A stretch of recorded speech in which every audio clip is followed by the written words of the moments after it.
السلام علیکم ورحمۃ اللہ وبرکاتہ۔ محترم ناظرین، اس ویڈیو میں قصص النبیین حصہ اول سبق نمبر 2 قصۃ یوسف کا سبق نمبر 2 لے کر حاضر ہے۔ حسد الاخواتی، بھائیوں کا حسد۔ حسد یحسد حسدن، اس کا مطلب حسد کرنا، اور اخوتن یہ جمع ہے اخن کی، اس کا مطلب بھائی۔ تو حسد الاخواتی، بھائیوں کا حسد۔ وکان یوسف لہ اخن آخر من امہ اسمہ بنیامین۔ وکان یوسف لہ اخن آخر، اور یوسف علیہ السلام کا ایک دوسرا بھائی تھا، من امہ ماں شریک، اسمہ بنیامین، ان کا نام بنیامین تھا۔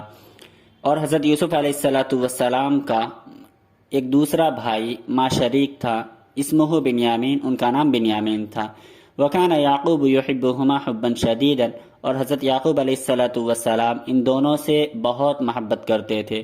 احب یحب، احباب کا مطلب محبت کرنا، پسند کرنا، حبا شدیدا یہ مفعول مطلق ہے۔ وکان یعقوب یحبہما حبا شدیدا، اور حضرت یعقوب علیہ السلام ان دونوں سے بہت محبت کرتے تھے۔ وکان لا یحب مثلہما احدا، اور حضرت یعقوب علیہ السلام ان دونوں کی طرح کسی سے محبت نہیں کرتے۔ وکان لا یحب مثلہما احدا، اور حضرت یعقوب علیہ السلام ان دونوں کی طرح کسی سے محبت نہیں کرتے۔ وکان الاخوۃ یحسدون یوسف و بنیامین ویغضبون، اور برادران حضرت یوسف علیہ السلام اور بنیامین سے حسد کرتے تھے، ویغضبون، اور غصہ ہوتے تھے۔ اخوۃ یہ اخن کی جمع ہے، مانا بھائی۔ حسد یحسد حسدن، اس کا مطلب حسد کرنا۔ غضب یغضب غضبانا، اس کا مطلب غصہ ہونا، برہم ہونا۔ وکان الاخوۃ یحسدون یوسف و بنیامین ویغضبون، اور برادران حضرت یوسف علیہ السلام اور بنیامین سے حسد کرتے تھے، ویغضبون، اور غصہ ہوتے تھے۔ کانوا یقولون، برادران کہتے تھے، یعنی برادران یوسف کہتے تھے، لماذا یحب ابونا یوسف و بنیامین اکثر، کیوں ہمارے والد اس قدر یوسف اور بنیامین سے محبت کرتے ہیں، کیوں ہمارے والد محترم یوسف اور بنیامین سے اتنا زیادہ محبت کرتے ہیں، اکثر اتنا زیادہ محبت کرتے ہیں۔ وَلِمَاذَا يُحِبُّ أَبُونَا يُوسُفَ وَبِنْيَامِينَ وَهُمَا صَغِيرَانِ ضَعِيفَانِ۔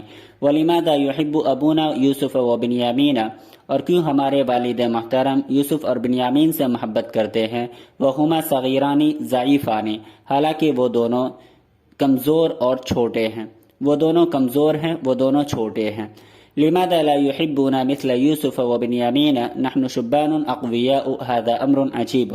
لماذا لا يحبون، کیوں ہمارے والد محترم ہم سے یوسف اور بنیامین کی طرح محبت نہیں کرتے۔ نحن شبان اقویاء، نحن شبان اقویاء، ہم طاقتور نوجوان ہیں، ہم طاقتور نوجوان ہیں۔ هذا امر عجیب، یہ عجیب معاملہ ہے۔ وکان یوسف ولدا صغیرا، اور حضرت یوسف علیہ السلام چھوٹے لڑکے تھے۔ فحکى الرؤیا لاخوته، تو انہوں نے خواب کا تذکرہ اپنے بھائیوں سے کر دیا۔ فحکى الرؤیا لاخوته، تو انہوں نے خواب کا تذکرہ اپنے بھائیوں سے کیا۔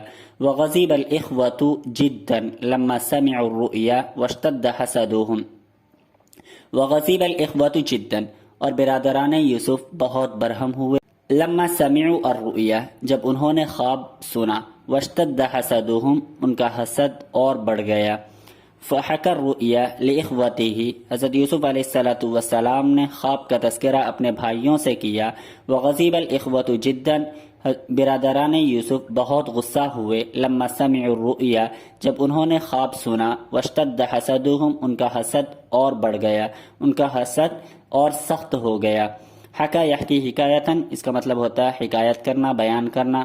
غضب یغضب غضبانا، اس کا مطلب غصہ ہونا۔ سمع یسمع سمعا، اس کا مطلب سننا۔ اشتد یشتد، من سخت ہونا۔ حسد حسد۔ واجتمع الاخوة یوما، برادران یوسف ایک دن اکٹھا ہوئے۔ اجتماع یجتمع، اجتماع من اکٹھا ہونا، جمع ہونا، اور یومن اس کی جمع آتی ہے ایام، یومن جمع ایام، اس کا مطلب دن۔ تو واجتمع الاخوة یوما، برادران یوسف ایک دن اکٹھا ہوئے۔ وقالوا، اور انہوں نے کہا، اقتلوا یوسف، یوسف کو قتل کر دو۔ او اطرحوه ارضا بعیدة، یا یوسف کو کسی دور دراز علاقے میں پھینک آؤ۔ یوسف کو قتل کر دو یا کسی دور دراز علاقے میں اس کو پھینک آؤ۔ اقتلوا یوسف، قتل یقتلو سے ہے یہ، اس کا مطلب قتل کرنا، اور طرح یطرح طرحا اس کا مطلب ہوتا ہے ڈالنا، ارزن اس کا مطلب زمین، اس کی جمع آتی ہے اراضی۔ اقتلوا یوسف او اطرحوه ارزا بعیدتا، یوسف علیہ السلام کو قتل کر دو یا اس کو دور دراز علاقے میں پھینک آؤ۔ حینئذ یکون ابوکم لکم خالصا، اس وقت تمہارے والد کی محبت تمہارے لیے خالص ہو جائے گی، وَيَكُونُ حُبُّهُ لَكُمْ خَالِصًا، اور تمہارے والد کا پیار تمہارے لیے خالص ہو جائے گا۔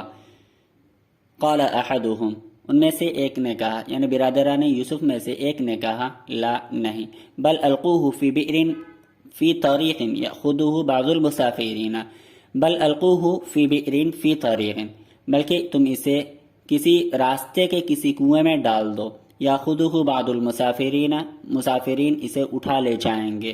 القا یلقی القاء اس کا مطلب ڈالنا، لا نہیں، بل القوہ فی بئر فی طریق یاخذہ بعض المسافرین، نہیں بلکہ تم اسے راستے کے کسی کنویں میں ڈال دو، یاخذہ بعض المسافرین، مسافرین اسے اٹھا لے جائیں گے۔ القا یلقی القاء اس کا مطلب ڈالنا، اور فی بئر، بئر اس کی جمع آتی ہے آبار، اس کا مطلب ہوتا ہے کنواں۔ طریق جمع طرق، راستہ۔ اخذ یاخذ اخذا اٹھانا، اخذ یاخذ اخذا لینا، پکڑنا، حاصل کرنا۔ مسافر کی جمع آتی ہے مسافرون، اور یہ مسافرین حالت جری میں ہے، تو لا نہیں، بل القوہ فی بئر فی طریق یاخذہ بعض المسافرین، بلکہ اس سے راستے کے کسی کنویں میں ڈال دو، مسافرین اسے اٹھا لے جائیں گے۔ ووافق علیہ جمیع الاخوۃ، اور تمام بھائیوں نے اس بات پر اتفاق کر لیا۔ وافق یوافق موافقتاً منع ہوتا ہے اتفاق کرنا، جمیع الاخوہ تمام بھائیوں نے، ووافق علیہ جمیع الاخوہ اور تمام بھائیوں نے اس بات پر اتفاق کر لیا۔